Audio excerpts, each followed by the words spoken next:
O Senhor Deus disse ainda: não é bom que o homem esteja só. Farei para ele uma auxiliadora ou ajudadora, que seja semelhante a ele e que seja idônea. Amém. Amém. Estamos, neste mês de junho, falando sobre discipulado na perspectiva do relacionamento. De onde vem esse tema? Por isso que ele é duplo, porque ele vem de dois lugares. O relacionamento vem do nosso tema anual. Então, esse ano, nós estamos estudando o relacionamento. Durante todo o ano, de janeiro a dezembro, cada mês, a gente vai dando um enfoque diferente para esse tema do relacionamento. Então, em janeiro, a gente fala sobre a importância do relacionamento, a comunhão, uns com os outros, uns aos outros, por conta das férias pastorais. Fevereiro, a gente sempre tem aquele alerta com relação ao carnaval, às coisas carnais.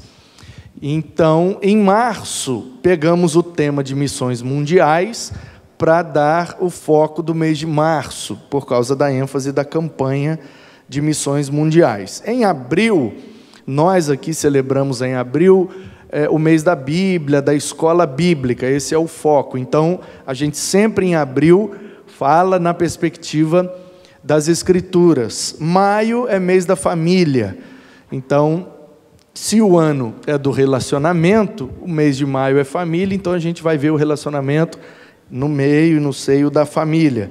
Junho é missões estaduais. Então, o tema de missões estaduais esse ano é fazer discípulos. Eu discípulo e eu discipulo alguém. Vida na vida. Essa é a ideia de missões estaduais esse ano. Fazer discípulo através da convivência. E aí caiu como uma luva, já que a gente está estudando o relacionamento, então esse mês ficou para nós aí o discipulado no relacionamento. E a gente acredita mesmo nisso, que a maneira mais eficiente, mais eficaz de fazer discípulo é através do relacionamento. É convivendo, é andando junto, comendo junto, fazendo coisas juntos que a gente vai trocando, a gente vai aprendendo, a gente vai ensinando. Então, nesse mês de junho, a gente está vendo o discipulado pelas lentes do relacionamento. E aí, nós, ao longo desta série, já vimos algumas coisas. O Leandro abriu a série quinta-feira passada, falando na perspectiva de Jesus e como ele se relacionou para discipular algumas pessoas. E no domingo pela manhã, nós vimos o relacionamento de Deus com Adão. Deus fez Adão um discípulo. Como é que a gente sabe que Adão aprendeu com Deus? Porque o Abel, filho dele, ao que nos parece, era um menino crente. Era um menino que queria adorar a Deus e agradar a Deus. Então, quem ensinou de Deus para o Abel? Foi Adão. Um dos filhos de Adão, descendente, chamado Sete, também era um cara crente. O Enoque andou com Deus, era tão crente que Deus falou: vem cá, meu filho, sobe logo que você já está pronto. Levou, Enoque andou com Deus e Deus o tomou para si. Foi transladado, levado para o céu direto.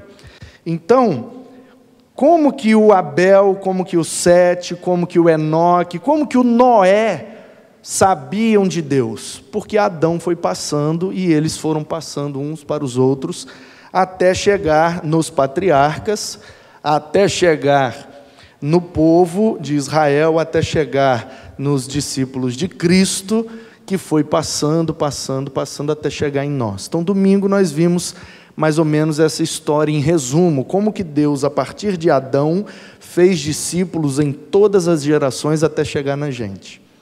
E aí, voltando aqui à ideia do Adão, o Adão teve sua mulher, Eva, que foi criada a partir dele para se relacionar com ele.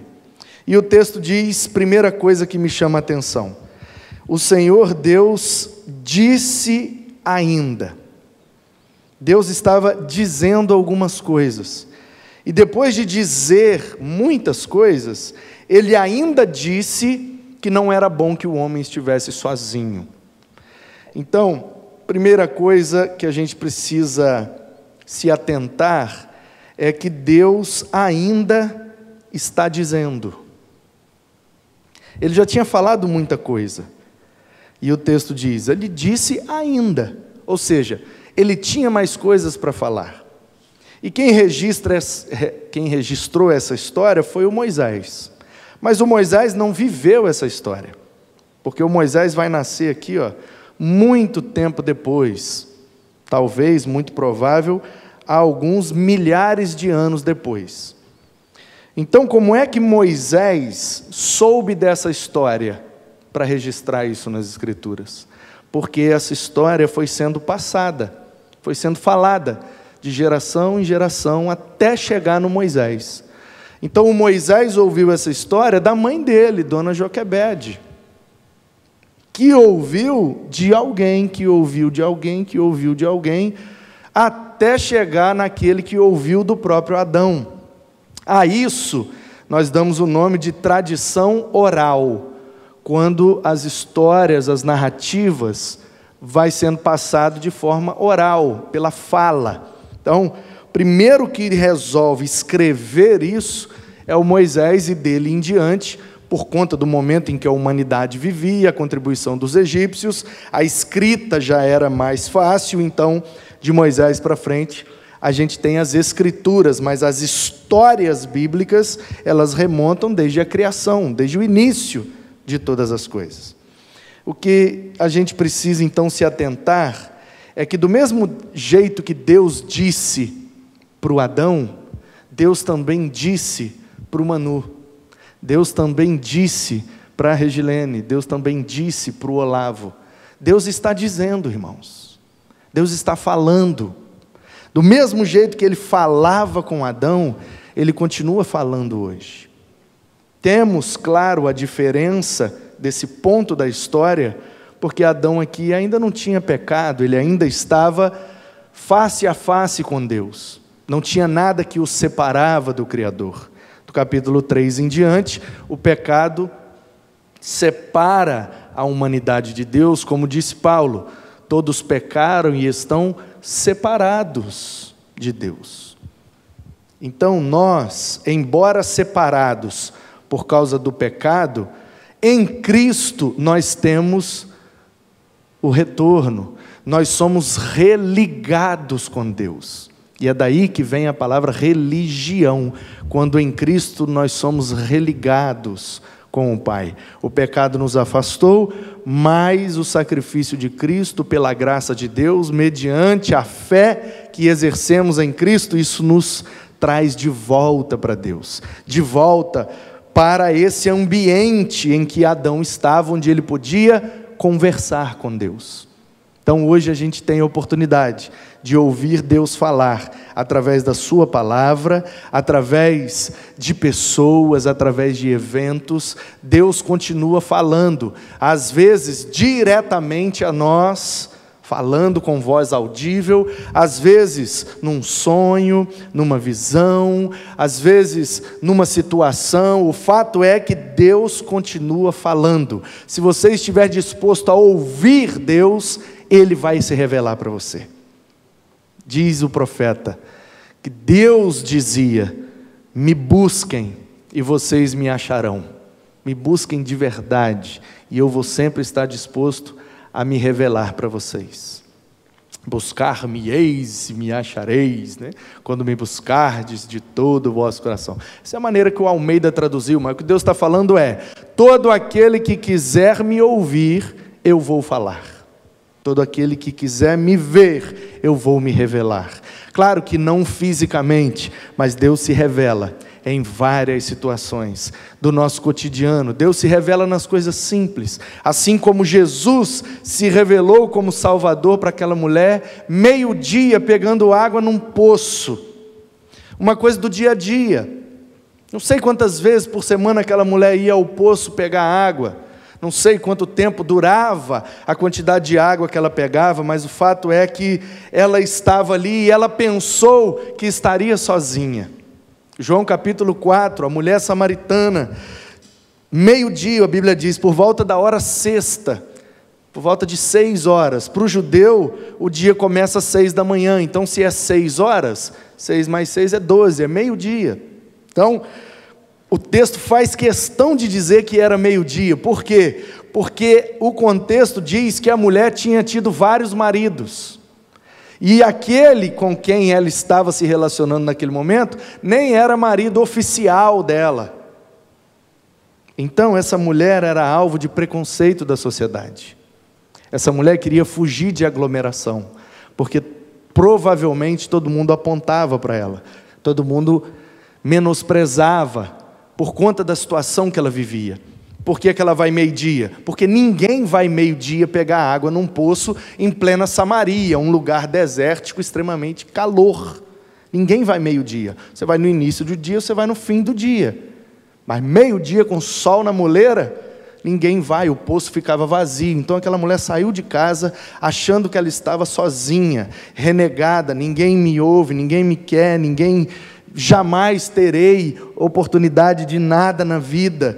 E ela está ali pegando água e de repente aparece Jesus, e Jesus pede a ela um copo d'água. Puxa um assunto com ela. Tem como você me arrumar um copo d'água aí? E aí começa aquele diálogo que nós conhecemos.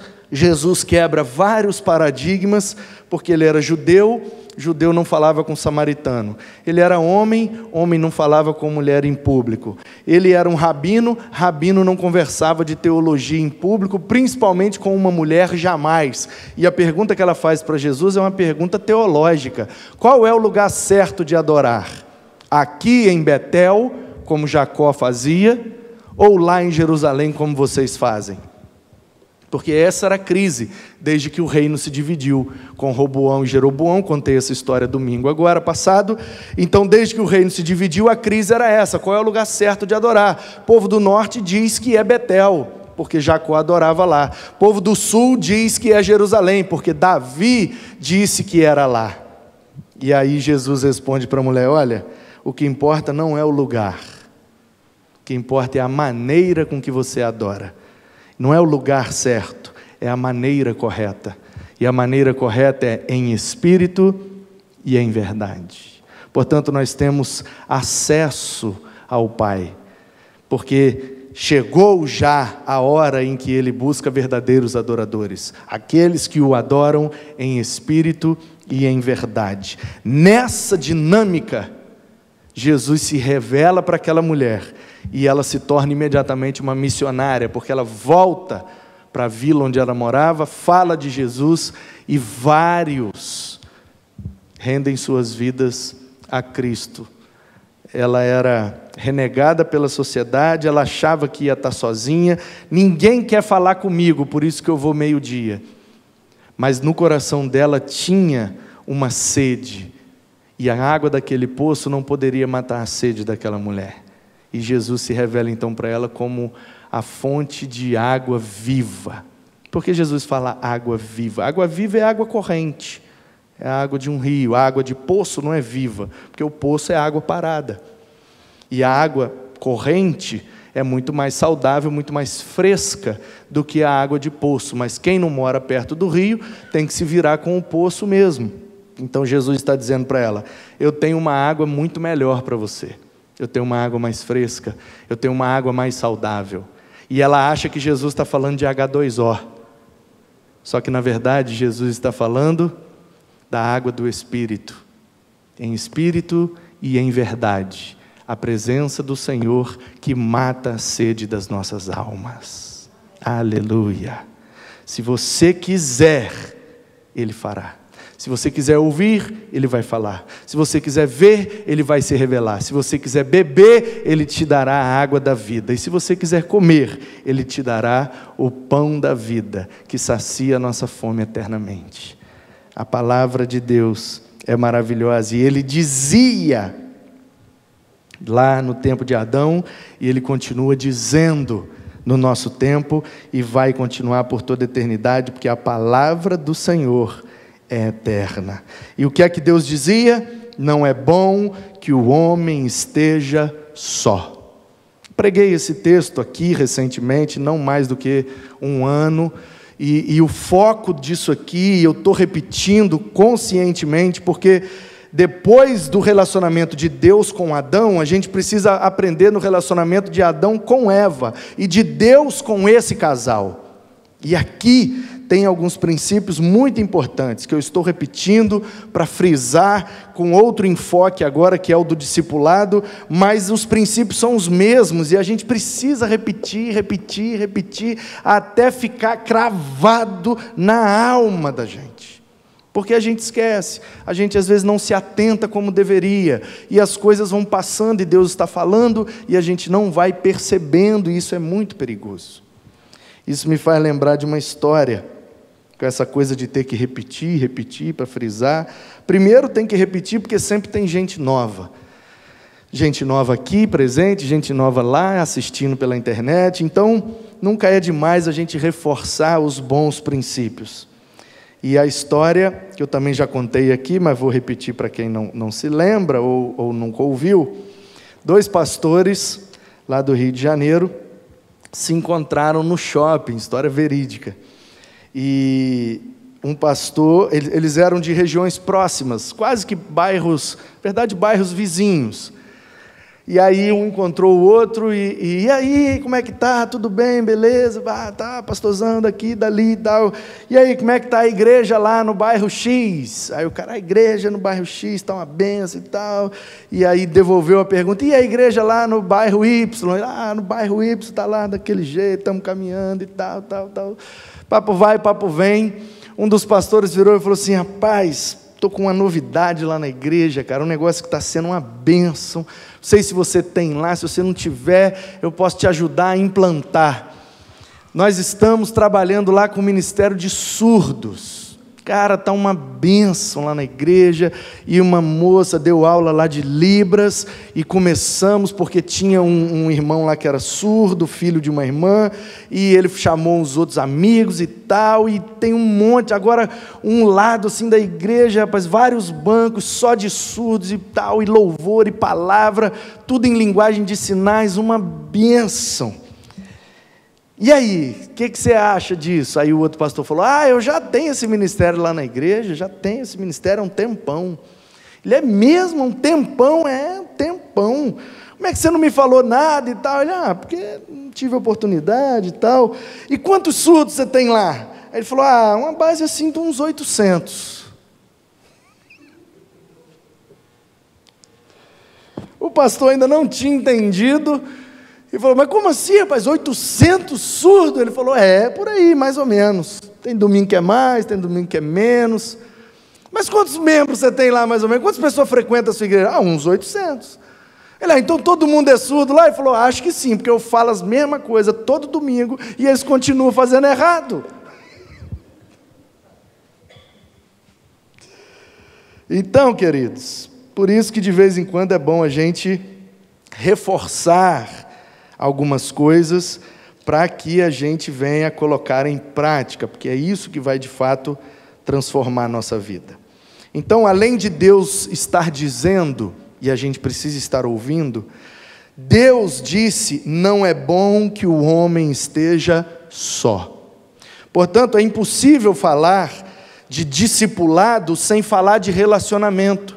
E é impossível falar de discipulado de relacionamento quando a ideia de quem ouve é a ideia de individualidade. Está passando uma carrocinha aí. Então veja bem, se a palavra discípulo significa aluno, então pressupõe-se que para existir um aluno, tem que existir o professor. Então, é impossível uma pessoa sozinha ser aluna. Tem como? Aluna de quem? Aluna de quê? Não, eu sou aluno da vida. Tá, mas quem é o professor? Não, sou eu mesmo me ensino. Não existe isso, não existe. Na relação de aprendizagem, tem que existir aquele que passa o conhecimento e aquele que recebe o conhecimento.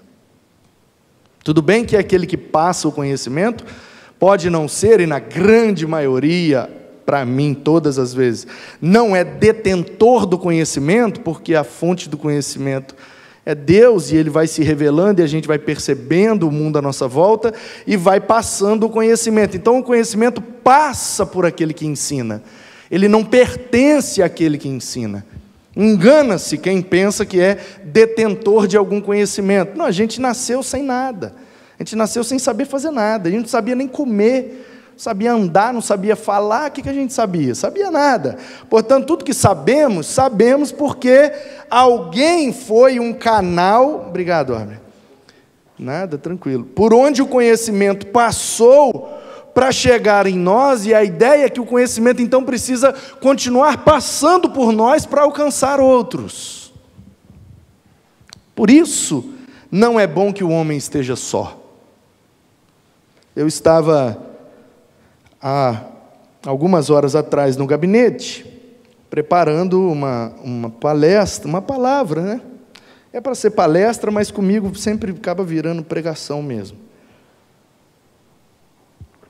A primeira igreja batista em Taubaté, São Paulo, vai fazer uma conferência em julho, chamada Semana Apacentar, onde eles vão tratar em cada dia da semana um medo que assola a humanidade. E aí, claro, usar a ideia do medo para levar à perspectiva de esperança. E caiu para mim, como um dos preletores dessa conferência, falar sobre o medo da solidão. E aí, claro, eu voltei para esse texto aqui, de onde eu voltei a perceber como é importante esses princípios. Primeiro, quem diz que não é bom que o homem esteja sozinho é o próprio Deus. O Senhor disse. Então não é uma opinião de Adão, não é uma opinião de Moisés, não é uma opinião humana, é uma opinião divina. Deus não nos criou para a solidão. Por quê? Em primeiro lugar, porque nós fomos criados, segundo o texto que antecede a criação do homem, à imagem de Deus, à semelhança de Deus. Façamos o homem à nossa imagem, à nossa semelhança. Então nós somos semelhantes a Deus.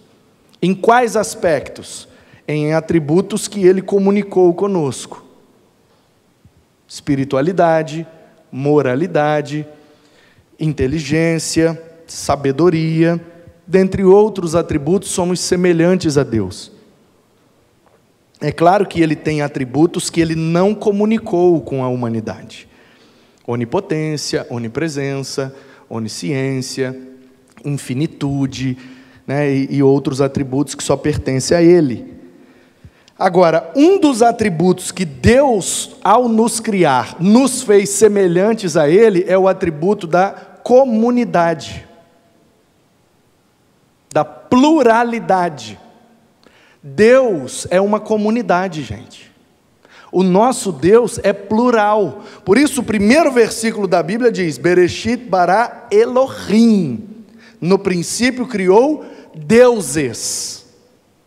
No literal, Elohim é Deus no plural, deuses. Aí a grande pergunta é: então nós somos politeístas? Como é que a gente resolve esse problema da palavra Deus estar ali no plural? Resolvemos com a doutrina da Trindade. O nosso Deus se revela e é autoexistente em 3 pessoas: Pai, Filho e Espírito Santo. Portanto, note você que o próprio Deus é uma comunidade de 3 pessoas. Como que nós, sendo semelhantes a Ele, seríamos criados para a individualidade? Nem Deus é individual, são 3 pessoas.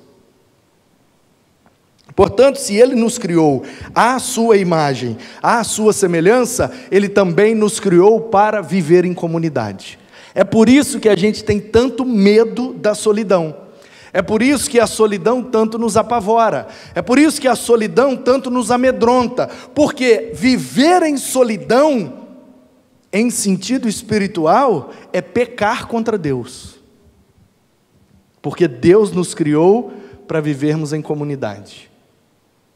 Toda vez que eu busco a solidão, toda vez que eu busco viver sozinho, toda vez que eu penso ou acho que posso ser autossuficiente, não, eu sou igreja, eu sou morada de Deus, eu e Deus está tranquilo, eu e Deus a gente se resolve, eu não preciso de igreja, não preciso de amizade, não preciso discipular ninguém, não preciso ser discipulado por ninguém, não tenho nada que aprender com ninguém e também não quero ensinar nada para ninguém. Ah, é?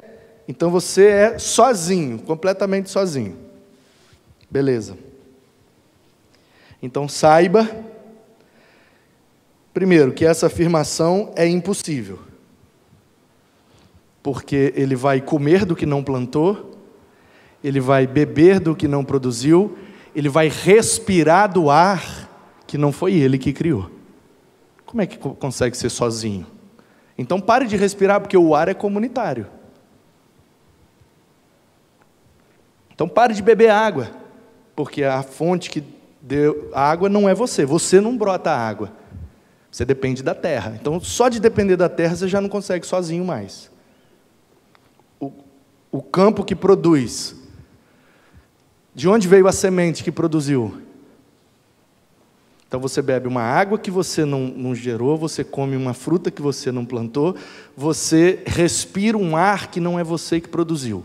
Então, sozinho, autoexistente, é falácia, ninguém consegue. Todos nós dependemos de alguém ou de alguma coisa para viver. Para de respirar então, você é sozinho? Então para de respirar. Então, além disso, filosoficamente falando ser uma falácia, tem a questão espiritual. Toda vez que eu acho que eu posso resolver sozinho, que eu posso fazer sozinho, que eu posso aprender sozinho, que eu me viro sozinho, eu estou pecando contra Deus. Por quê? Porque no propósito original de Deus tem um casal, e não é uma pessoa sozinha. Olha o que Deus diz: não é bom que o homem esteja só. E aí, para responder essa questão de, não, eu e Deus está tranquilo, o Adão aqui tinha Deus. Ele estava no jardim e Deus ia lá e conversava com ele. E falou com ele para ele dar nome aos animais e tá. Ele tinha relacionamento com Deus. E olha que ele está antes do pecado, era um relacionamento perfeito. Adão estava com Deus. Adão tinha a presença de Deus. Adão conversava com Deus. E Deus virou para ele e falou: você está sozinho, cara. Ou seja, eu e Deus, eu ainda estou sozinho. Porque Deus me criou para me relacionar com Ele, mas também para me relacionar com os meus semelhantes. Eu só cumpro o propósito total de Deus quando eu exerço o relacionamento nessas duas esferas. Para cima, olha a imagem que forma. Para cima, com o meu Criador. Embaixo, com todos os meus semelhantes. Qual é a imagem que formou aqui? Para cima e na horizontal. Vertical, horizontal. Amar a Deus sobre todas as coisas e o próximo como Jesus me amou. É a cruz, porque a cruz simboliza o encontro máximo que Deus precisava ter com o seu Filho sacrificado para nos perdoar de todo pecado e de toda injustiça. É nesse encontro, é na cruz do Calvário que nós voltamos de fato a ter um relacionamento com Deus, a sermos discipulados pelo exemplo do Filho de Deus e fazermos discípulos para Deus, conforme a imagem do primogênito. Somos criados para o relacionamento, e o nosso relacionamento produz discipulado, às vezes para o mal, às vezes para o bem. A vontade de Deus é que o nosso relacionamento produza discípulos sempre para o bem, de acordo com a vontade de Deus. Então, em primeiro lugar, Deus está dizendo: abra o seu ouvido. Em segundo lugar, não é bom que ninguém esteja só. Mesmo que esteja com Deus, ainda está faltando o relacionamento do seu semelhante. Em terceiro lugar, quem foi que Deus criou para completar o propósito e se relacionar com Adão? Uma ajudadora. Aí aqui nós temos um problema. Qual é o problema? A nossa compreensão ocidental das coisas. Nossa cultura greco-romana. No Ocidente, quem ajuda é sempre menos do que aquele que é ajudado. Quem ajuda é menos, sabe menos, pode menos e ganha menos. Exemplo, pedreiro é o profissional, o ajudante do pedreiro é menos, pode menos, sabe menos e ganha menos. O mecânico é o profissional, o ajudante do mecânico é menos, sabe menos, pode menos e ganha menos. Então essa cultura de que quem ajuda é menos, nessa perspectiva, quando a gente lê aqui que a mulher veio para ajudar, então a conclusão que se chega é, a mulher é ajudante, então ela é menos, sabe menos, pode menos, ganha menos. Mas a questão é que esse texto não foi escrito no Ocidente. Esse texto não foi escrito na cultura greco-romana.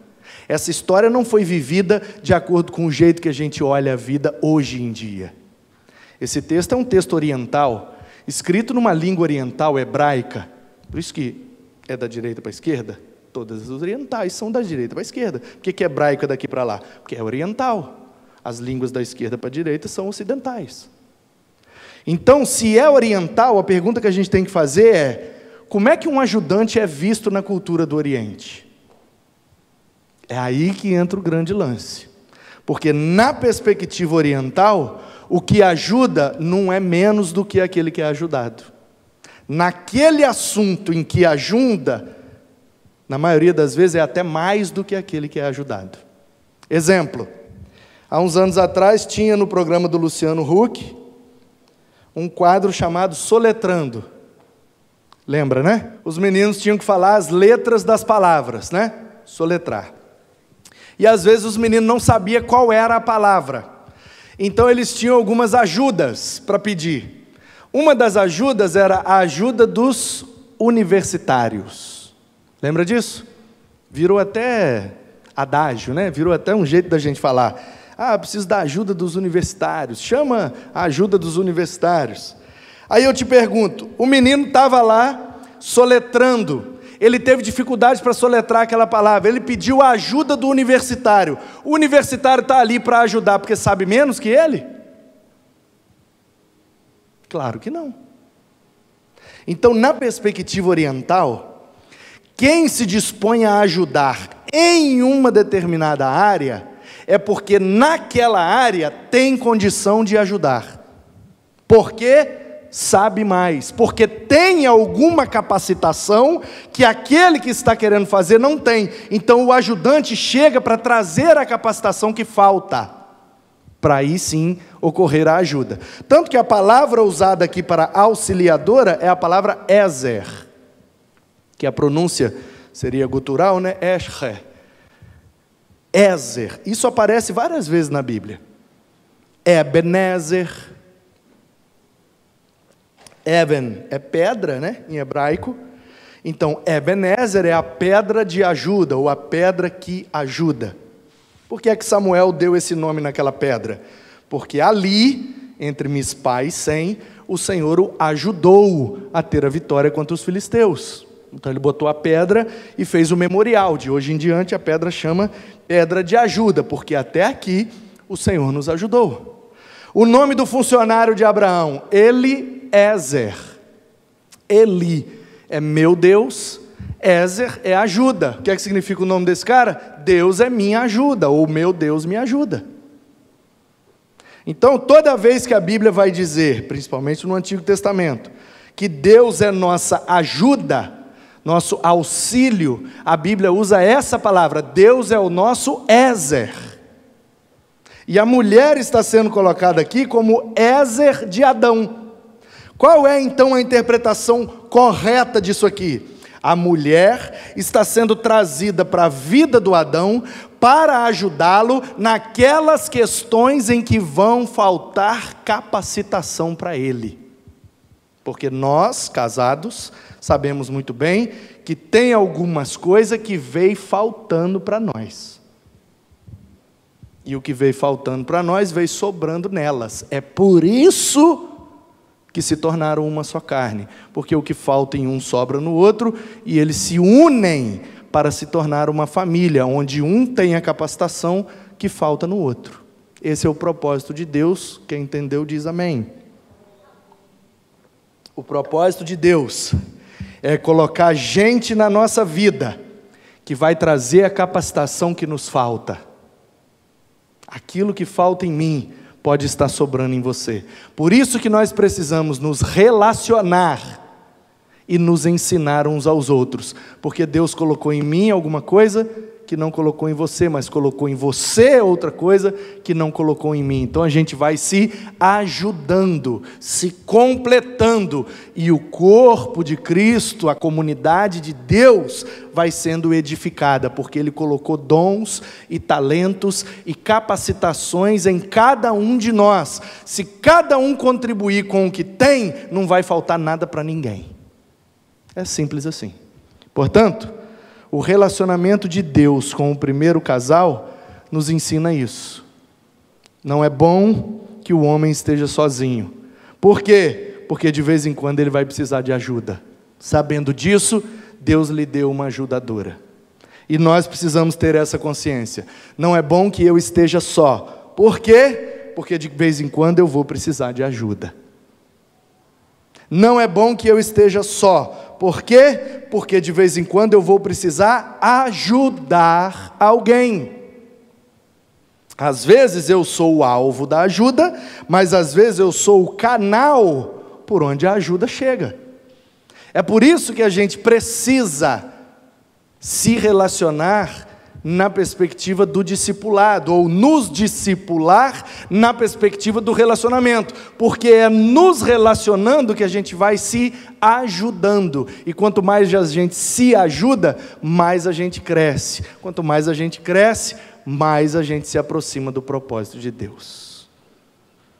Procure se relacionar com alguém, porque tem alguém precisando da sua ajuda. E procure se relacionar com alguém, porque alguém pode ter a ajuda de que tanto você precisa. Isso me faz lembrar de uma outra história, e com ela eu encerro. Uma vez, eu trabalhava, isso lá pelos idos de 2006, 2007 mais ou menos. Como vocês sabem, nem todos, sempre tem gente nova, mas como a maioria sabe, de 2004 até 2011, 11 ou 12, não lembro agora, 14, né? 14, né, Ana Paula? Foram 10 anos, 13. 2004 a 2013, eu trabalhei num posto de gasolina em Guarapari. E fui crescendo, tal, até chegar a ser gerente daquele posto, e o meu patrão, que era um irmão da minha mãe, meu tio, muito querido, que já é falecido, em memória. Então, ele tinha um posto de gasolina, mas também tinha uma construtora e uma imobiliária. E eu meio que gerenciava e administrava e ajudava em tudo. E aí a gente estava precisando de um funcionário no posto, precisando de alguém para entrar, para treinar, para futuramente ser um frentista. E precisando assim, com urgência, para ontem. Lá em Guarapari tem essa característica, vai se aproximando novembro, dezembro, muita gente sai dos trabalhos de carteira assinada, os trabalhos fixos, né? Esther, que é de lá, ela sabe, para poder trabalhar na praia no verão. Porque trabalhar na praia dá mais. Então o que o pessoal faz? Alguns, não são todos, mas alguns vão para o comércio, para a indústria, para seja lá o que for, trabalhar de carteira assinada, fichado, depois do carnaval até o início de dezembro. Durante o ano trabalha no que aparecer, mas no verão, né, dezembro, janeiro até o carnaval, eles preferem ir para a praia, porque acaba ganhando mais nesse período na praia. Então é um tal de, no final do ano, um monte de gente saindo e você tem que recontratar às pressas, porque no verão o movimento aumenta e você tem uma evasão, então você precisa substituir, tem que treinar rápido. É um grande desafio preparar a equipe para o verão, e aí depois que o verão acaba, tem aquela oferta gigantesca no mercado, e aí depois o desafio é ir administrando isso. Então estava assim, início de dezembro, aquele período em que já começava a espirrar um daqui, um dali, pedindo para sair, começava a faltar para forçar a ser mandado embora. E eu, rapaz, estou precisando de um frentista para começar ontem. Saí do posto, como quase sempre acontecia, ia direto para a igreja com uniforme ainda, e às vezes ainda tocava bateria, eu cantava no louvor, e às vezes pregava, mas participava e tal, e era um culto de semana também, numa quinta-feira como hoje, e era culto de oração, e tinha lá aquela dinâmica em que se separava em duplas, em trios, né, para orar pelos pedidos. E aí eu me separei em dupla para orar com um irmão lá da igreja. E aí, tudo bem, fulano? Tudo bem e tal. E aí, papo vai, papo vem. Eles tinham vindo do norte do estado do Rio, estavam morando em Guarapari há pouco tempo, estavam frequentando a igreja, mas já estava de casa.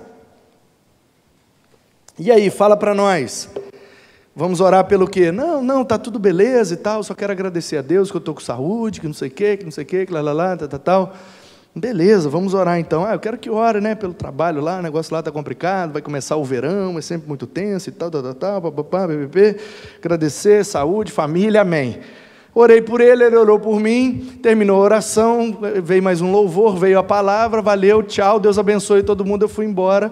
No dia seguinte, começou a vir, eu fiz umas entrevistas, contratei um frentista. Quando foi no domingo, né, sexta, 3 dias depois, a gente está lá na cantina da igreja, comendo, batendo um papo, e aí eu vejo, né, alguém falando, e aí, cara, você conseguiu lá? Não, para não conseguir, fiz a entrevista, mas não fui chamado, não sei o quê, BBP. Rapaz, você tem que ver. Mano, vem aqui. Aí eu, pois não. Não, que eu estou falando aqui com o fulano e tal, que ele está desempregado, está precisando do emprego, e disse que fez uma entrevista, mas não foi chamado. Você não tem nada lá no posto não para ele? Aí eu falei, velho, nós oramos quinta-feira, cara. Por que você não falou que estava precisando de emprego? Porque eu fiquei sem graça. E eu estava precisando de alguém na quinta-feira. Já começou um menino ontem. Quem entendeu? Então, não é só relacionar. Eu vou no culto, frequento a igreja. Eu convivo com os irmãos. Eu fui na festa do aniversário do fulano. Lá tinha um monte de gente. Eu estou me relacionando com todo mundo. Se você não conversar, se você não estabelecer conexão, se você não se abrir para que as pessoas possam conhecer aquilo que você precisa, como que você vai ser ajudado? E o contrário da mesma forma. Se você não demonstra, se você não expõe seus dons, seu talento, como que a gente vai saber que precisa da sua ajuda? Então, nós precisamos, e é isso que melhora o nosso relacionamento e o nosso discipulado, precisamos deixar bem claro qual é a área da nossa vida que precisamos de ajuda, porque às vezes a ajuda está do nosso lado, só não sabe. E nós precisamos deixar bem claro qual é a área em que nós podemos ajudar, porque às vezes tem gente do lado precisando da ajuda e não pede porque não sabe que a gente pode ajudar. Então vamos nos relacionar sem reservas. Estou dizendo para você contar a sua vida, seus problemas, para todo mundo que você der bom dia, não. Não é isso que eu estou falando, não. Estou falando que na medida em que você se relaciona, vai se abrindo para que esse relacionamento seja de fato ajudador, tanto para você quanto para os outros. Amém? É assim que funciona. Então, fale de você, conte sua história, conte suas passagens, demonstre qual é a área que você é bom. Sabe, às vezes eu estou precisando de um eletricista, você é eletricista, mas por não saber que você é, eu vou e acabo dando um serviço para outro. Então, às vezes a gente está precisando de coisas na igreja, mas a gente não sabe quem pode ajudar, porque quem pode ajudar não se abre, não fala. Às vezes a gente quer ajudar alguma pessoa e a pessoa não demonstra que naquela área precisa da ajuda, ela fica impedida de receber a ajuda. Então esse é o grande segredo. Deus fez Eva para ser ajudadora de Adão. Deus fez a gente para sermos ajudadores de alguém. E fez alguém para ser nosso ajudador. Quanto mais a gente se relacionar, mais a gente vai se ajudar. E esse é o plano de Deus para nós. Que Ele nos abençoe e nos permita viver na dinâmica da ajuda. Para lá e para cá. Para a glória de Deus, em nome de Jesus. Amém.